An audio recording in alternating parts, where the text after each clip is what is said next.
في معكم طلبية. شفت عنكم اليوم والله ما بضيت يعني. لما فات قلت هيك المحشي وكذا، قعدت ارتحت شوي دغري صار المحشي ما شاء الله. فوقت عم بطير طيران كاليوم.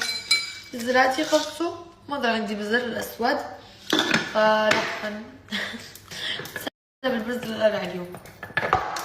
انا شوفوا بالسهرة اذا ما تسليت البزر بدي اتسلى مكسرات صينية، انه شيء اتسلى فيه، انه عم بحضر مثلا المسلسل اللي عم تابعه او الفيلم، بدي اتسلى بشيء بزر، مكسرات، شيبس، اي شيء مهم اني اتسلى فيه حتى هيك استمتع انا وعم بحضر المسلسل. كيفكم مندمجة هيك لازم اني اعمل اي شيء، حتى لو ما كان عندي اي شيء، مثلا بدي اتسلى بمتة، تمام؟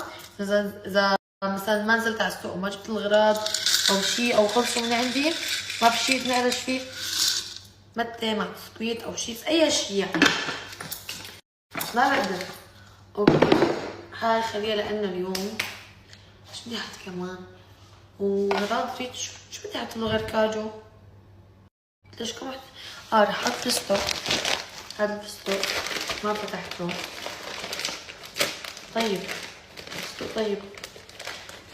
ريتشو حطيت له ريدبول، انا بومبوم وماما عصير حطيتهم وعم نحضر مسلسل الحفرة. لو تشوفوا اندماجنا بهالمسلسل فظيع.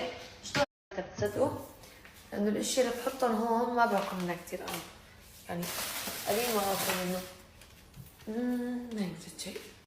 هليك والله انا بالنسبه لي يعني اليوم جربت محشي البرغل، هو طيب بس مثل ما قلت هون البنوته انه خلص انه الشخص بس يتعود على الشغله ويجي يغيرها، بالذات انه خلص مسكليات بنعرف محشي بالرز، تمام؟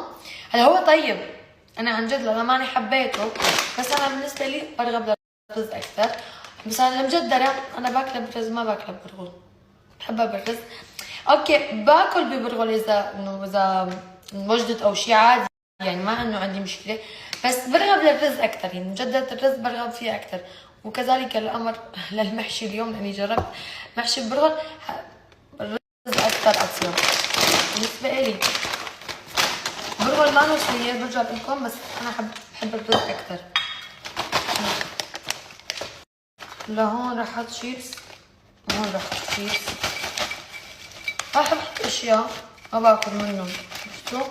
الشيء الثاني يعني الاولاد بحبون جلاتين والقضامن وهيك قصص، انا ما بعرف.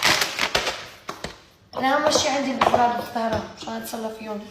عم بقول ايش في شيء ناقص لي كم يوم ما حطيت منه اللوز، لوز الني. بكره بدنا اعمالي خلقها، خلص بكره بنقعه بالحظ. هاي مكسرات ابو الريتش عاملين ميكس الله وكيلكم. انا الجبنه ما حبيتها، ساعتها اوكي جبنه ما عجبتني، لانه الجبنه يعني هيك كثير طعمة الجبنه فيها قويه، البهارات فهمتوا علي كيف؟ انا بحب الساده اللي ما نلحى. كثير طيبه هي، لازم نروحها كمان